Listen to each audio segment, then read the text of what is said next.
ओडिशा रे गोटाए संस्था आपण माने जानी ऑल ओडिशा लॉयर्स एसोसिएशन तैयारी प्लेटफॉर्म तैयारी होइतिला। से प्लेटफॉर्म रे कोनोसी ना कोनोसी मतभेद हेतु कोनोसी ना कोनोसी कारण हेतु ता दुई भाग रे विभक्त हो जाइतिला एवं दुई भाग सेही गोटाए दिवस रे डिसेंबर 29 एवं 30 तारीख ऑल ओडिशा लॉयर्स कॉन्फ्रेंस जे जा करुले एवं सारा ओडिशा रो वकील माने दुई भाग रे विभक्त हो जाइतिले। संबलपुर जिला वकील संघ एथिपाई बहुत चिंताग्रस्त थिला कहीं आमे जदि गोटे कॉन्फ्रेंस के जाऊचु आमे आ गोटे गोष्ठी को असंतुष्ट करूचु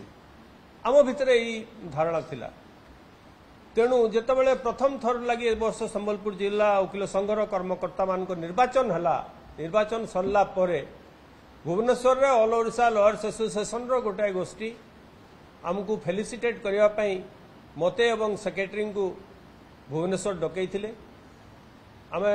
तांकर से सभा को जाइथिलु। आमर फेलिसिटेशन आवला तरफ ऑल ओडिशा लॉयर्स एसोसिएशन तरफ करा जाइथिला एवं सेतिके बेले संबलपुर जिला वकील संघर सभापति हिसाब रे मते प्रथमे कहिबा को सुजोग दिया जाइथिला। मु सेति धन्य मन करिवि। सेते बेले आमे आवला को कहिथिलु जे हमको बहुत दुख लगुची आवला दुई भाग रे विभक्त हो जाइची। ओडिसा रे सारा वकील समाज दुई भाग रे विभक्त हैला भलिया लगुची। आम मान भितर जो गोटे एकता थिला से एकता धीरे धीरे नष्ट हो जावाक बसिलानी। तेणु आपण मान को नेहुरा होची प्रार्थना करूची जे आपण माने समस्ते एक हो जातु ये गोष्ठी विवाद आम भितर रखिबा नहीं एवं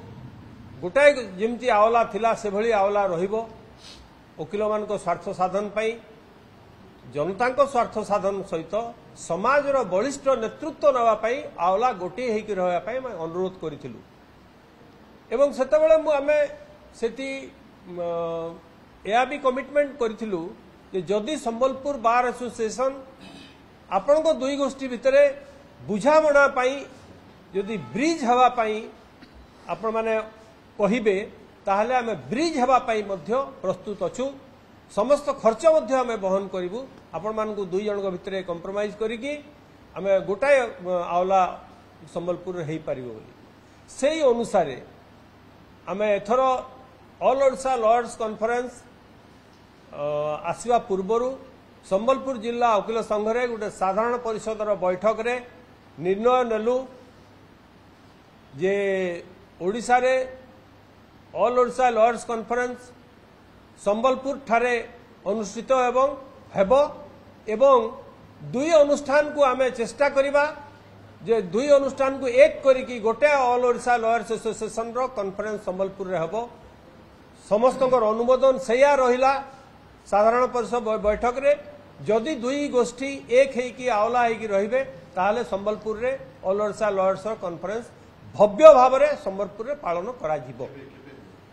डिसेंबर 29-30 सेटा फिक्स तारीख जिमते लॉयर्स डे एप्रिल 28 फिक्स सेटा भी सेंदी फिक्स डे। तो सेही पई आमे सबु बार एसोसिएशन मान को ऑल ओडिशा लॉयर्स एसोसिएशन रो सभ्य मान को चिट्ठी देइथिलु। हमको आम पत्र को सम्मान जणे कि बहुत सब ऑल ओडिशा लॉयर्स एसोसिएशन रो सभ्य मान एठी आइथिले किंतु आउ गोटे जो गोष्ठी अच्छी ऑल ओडिशा लॉयर्स एसोसिएशन रो आम चिट्ठी दबा पूर्वरु आम निष्पत्ति नबा पूर्वरु से माने तांकर एग्जीक्यूटिव बॉडी मीटिंग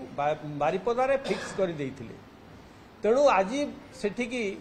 अपरपक्ष जो गोष्ठी अच्छी से समस्त जाइचंती बारिपदा को एग्जीक्यूटिव बॉडी मीटिंग सेठी करिवा पई किंतु से माने कमिटमेंट देइचंती तांकर नेता मानक भितरु जे आमे संबलपुर रो ए पदक्षेप को हम स्वागत करूचु ग्रहण करूचु एवं बारिपदारे आमे निर्णय नबु जे संबलपुर जदि नेतृत्व नहीं कि दुई गोष्ठी को एक करेकी जदि लॉयर्स कॉन्फ्रेंस करिया पई चाहूची ताले आमे बारिपदा रिजोल्यूशन पास करेकी आमे आपन को जणै दबु। तो आमे वर्तमान बारिपदारू जहाँ मेसेज आसीबो तापरे से मेसेज को नहीं कि आमे पुणी थरे बहुत जल्दी संबलपुर जिला वकील संघर साधारण परिषद बैठक रे ताकु प्रकाश करिबु एवं ऑल ओडिशा लॉयर्स कॉन्फ्रेंस रो रूपरेख कौन हबो केमिति हबो से कथा आपण मानकु जणै दबु आपण मानकु गोटे पॉजिटिव फील आइछि समस्ते चाहूचंदी संबलपुर रो जेहेतु संबलपुर केबे डिबेट को जाई नाही केबे संबलपुर बार कोनोसी मनोमालिन्य को जाई नाही तेणु संबलपुर बार को समस्ते भल पाती सारा ओडिशा रे भल पाती संबलपुर बार जदि नेतृत्व नौची घटना रे ताले संबलपुर बार को समाने स्वागत करूचंती एवं सपोर्ट भी करूचंती आमे आशा करिबा एथर संबलपुर रे all Odisha lawyers conference December 29-30 आमे पालन करिबा आपण मान को समस्त को आज मु जणै दउची जदि निष्पत्ति कार्यकारी हैला आपण माने समस्त हमर अतिथि हेबे संबलपुर रे आपण मानकर सहयोगिता रे एक भव्य ऑल ओडिशा लॉयर्स कॉन्फ्रेंस हमें संबलपुर रे करिबा देखो सोनपुर बार एसोसिएशन रो आवलार सभ्य सुंदरगढ़ बार एसोसिएशन रो आवलार सभ्य भुवनेश्वर बार एसोसिएशन रो आवलार सभ्य कटक बार एसोसिएशन रो आवलार सभ्य एवरी विभिन्न बार एसोसिएशन रो सभ्य आइसिले जेहेतु ए वर्ष वर्तमान परिस्थिति रे नुआपड़ा रे इलेक्शन चली निर्वाचन प्रक्रिया चली बहुत वकील से सामिल अच्छा जो मैंने आज आसीपार ना किंतु समानकर ओभर फोन रे आमे तांकर कमेंट्स तांकर जहाँ एथिरे समानकर जणेबार कथा से फोन माध्यम रे हमको जणै दैचंती तो गोटाए पक्ष रे कहबा को बोले संबलपुर जिला वकील संघर प्रयास सफल होईची एवं आगामी दिन रे बारिपदारू आम रिजोल्यूशन पळे आसिले आमे कहबा ये सफल कार्यक्रम आहु सफलतर हबो एवं आमे all Odisha lawyers conference Sambalpur रे मनै परिबा विगत केते वर्ष होला एंती विभक्त भाव रे पालन करा जाउची छत्रपुर गंजाम छत्रपुर बैठक परे आवलार बैठक परे दुई भाग हो जाइथिला आपण मत पार्थक्य कहि पारंती मनोमालिन्य कहि पारंती एवं पर्सनल ईगो भी कहि पारंती कोनोसी कारण वशत मु से सभा रे नथिली किंतु सेति पई सेई दिनटू छत्रपुर बैठक रु ठीक 8-9 वर्ष बोधे हो छत्रपुर बैठक 8-9 वर्ष बोधे हो से दिन ठू दुई भाग हो जाइथिला जहाँ आमको मानसिक कष्ट दौला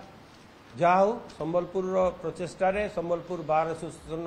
रो सभ्य मान प्रचेष्टा आम गोटे पॉजिटिव स्टेप नहीं कि सारा ओडिशार वकील मानक एक करि पारिबु बोलिकी आमर साहस अछि एवं माँ समलेश्वरी को आशीर्वाद आम काम्य करुचु ए बाबद में मुझे चाहे आम रेवेन्यू मिनिस्टर श्री सुरेश पुजारी एवं केंद्र शिक्षा मंत्री श्री धर्मेंद्र प्रधान ये दुई जनकर भी इच्छा दुई गोष्ठी एक हो जाऊ एवं सेमाने भी प्रयास करिसेंती दुई गोष्ठी एक हो जावाई तांकर व्यक्तिगत स्तर में कांटेक्ट करिकी समाने आमे जहाँ खबर पाइलु समाने भी चेष्टा करिसेंती दुई गोष्ठी एक हो जावाई।